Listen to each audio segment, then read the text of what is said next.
You awaken, disoriented, lying on your back, tied to an altar, with hooded strangers forming a circle around you. The last memory you have is of walking home from work after your late-night shift at the bar. You enjoy working there as it's close to home, and you can drink guilt-free knowing you can simply walk. The hooded figures, no, the cultists, snap you back to reality with their loud chanting. You really can't believe this is happening. But when one of the cultists brandishes a sacrificial blade, you know your time on this earth isn't long. Another cultist begins to shout, "O Dark Lord, we present to you this person as an offering." This is absolutely mad, but as you struggle fruitlessly against the restraints, you decide to try to fight the surreal experience in a most unusual way. Just as the knife-wielding cultist raises his blade high into the air with intent to send you to whatever godforsaken hell they worship, you mimic the shouting cultist and let out, "Oh, Dark Lord, I present to you these cultists as an offering." Finally, a decent meal. A voice coming from all around the room snakes into the ears of every cultist, wrapping around them. Without warning, each person screams in pain as tentacles explode from within their bodies. You watch in horror as the tentacles wrap themselves in nets around each person before a black glow envelops each of them, and they collapse in upon themselves. All that is left of each cultist is a small puddle of blood where they stood. You take deep breaths and close your eyes, trying not to vomit at what just happened. Then, with the small snapping noise, the ropes binding you tear apart on their own.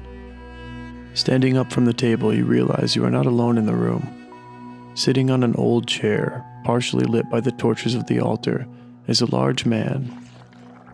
In the silence of the room, you can hear a slimy, shifting noise emanating from him.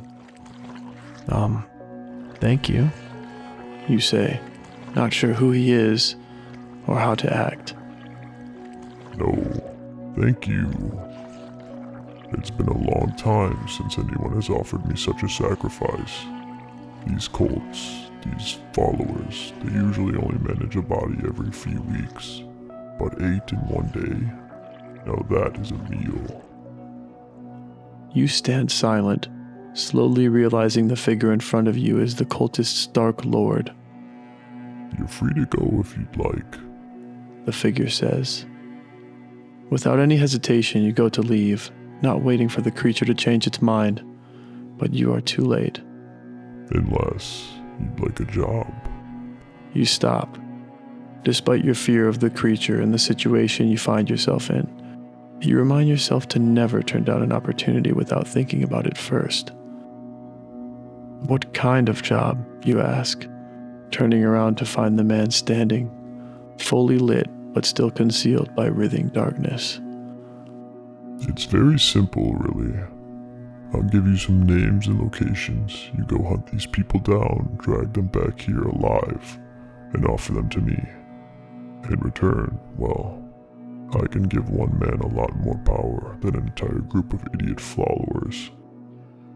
"Now hold on, I don't want to be killing innocent people," you say. The voice laughs, but the body of the man remains completely still.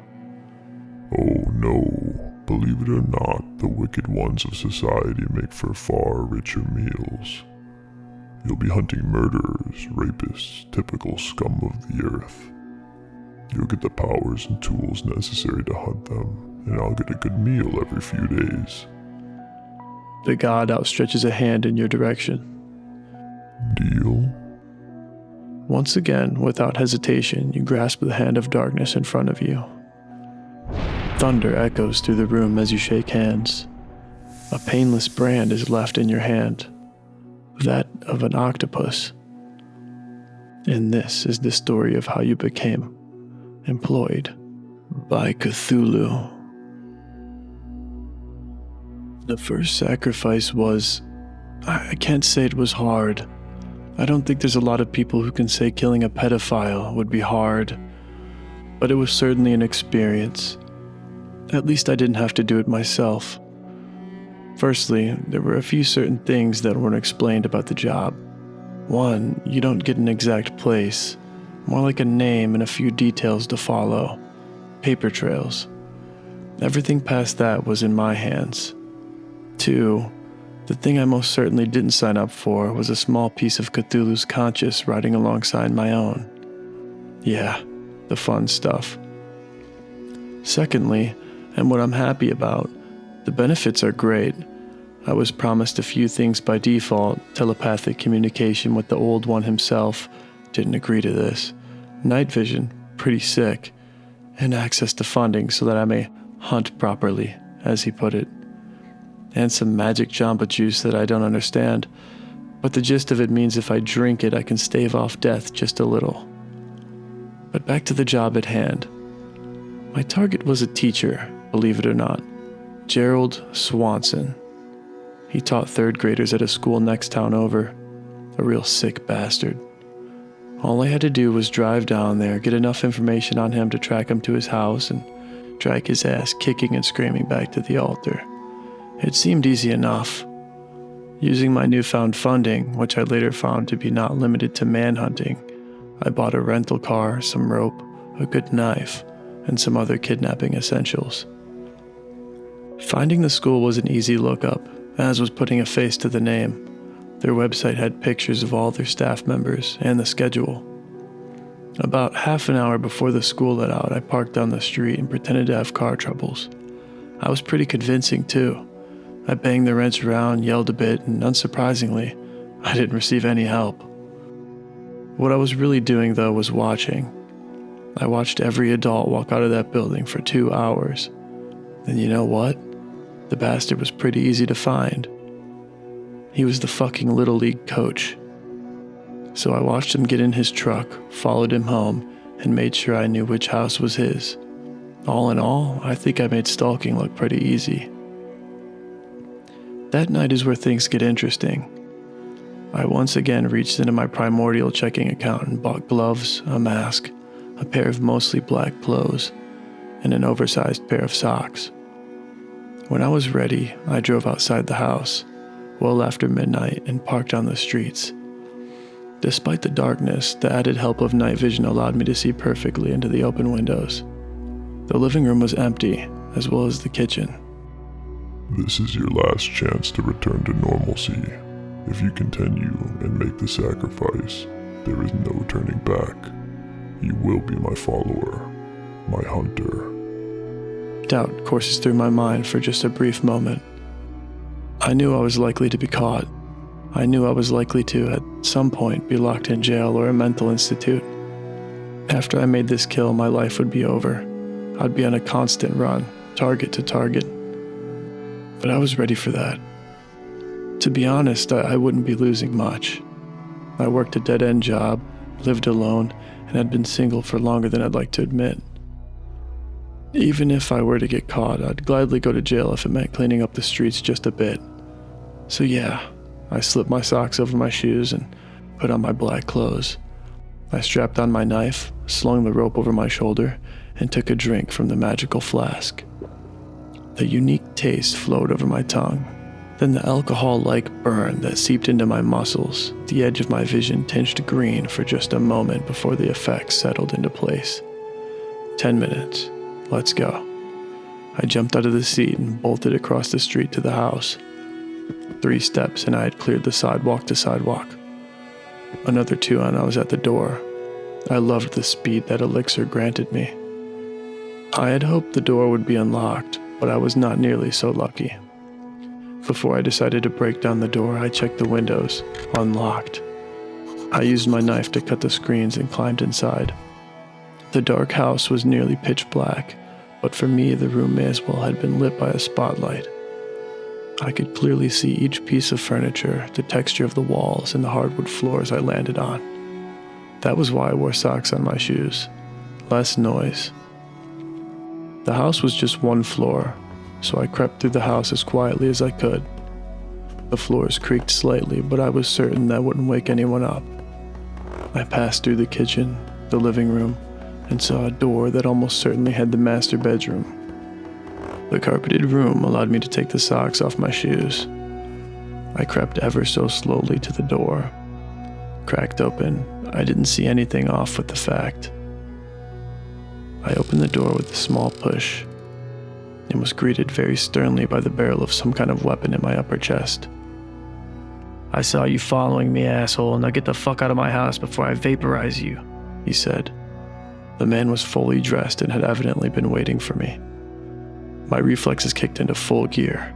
I had enhanced reaction speed from the elixir, and I put it to use. Quicker than you could act, I ducked out of the way of the barrel, then curled my arm up and punched him hard in the sternum. I felt a crack. Fuck. I curled my left arm around and cracked him in the temple. The gun dropped to the floor. Thankfully, it didn't fire.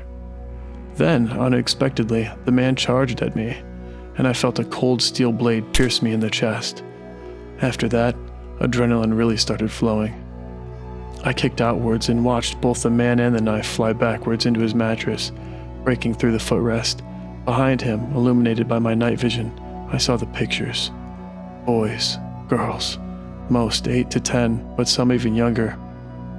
I finally realized the kind of human trash I was hunting. This might be fun. Everything went red, and when I came back, my gloves, hands were all covered in blood, the knuckles ripped open. Cheap gloves. Have you had your fun? The voice in my head asked. I took a deep breath to settle myself before I spoke out loud into the dark house. "Yeah, maybe just a bit," I said breathlessly. Well, you may want to have some haste returning him to the altar. He isn't of any use to me dead.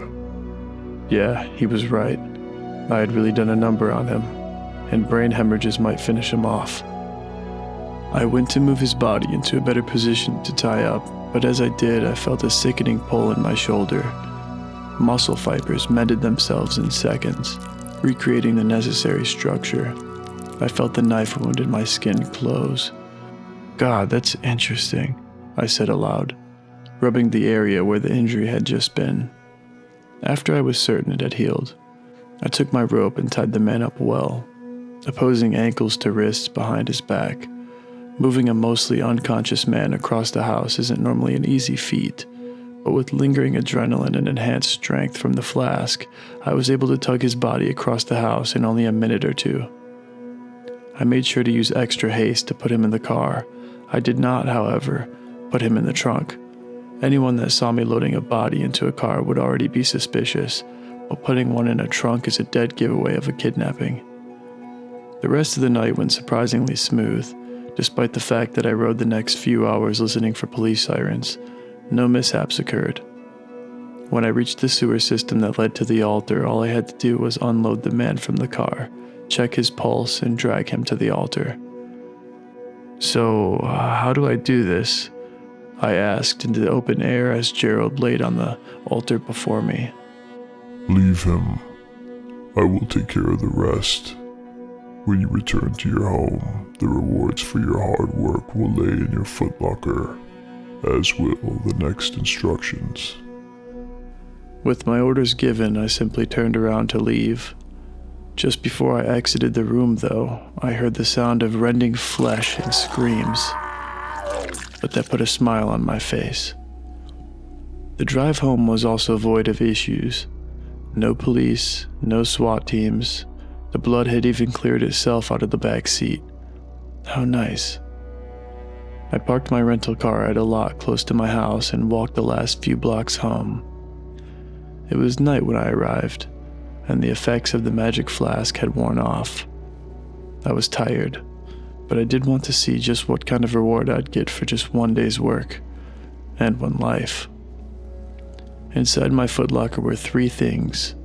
First of all, a bundle of $25,000 cash, a mind-boggling amount for someone like me who worked a dead-end banking job. Second was a pistol. Said pistol had needle-like rounds full of an unknown poison, and the words 5 minutes were written on the handle. Finally, and the most interesting, was a single wooden slab with a rune etched into it. Upon contact with my hand, it glowed green. Etch this into your mind and it will carve itself into your body. With it will come power unknown to humans.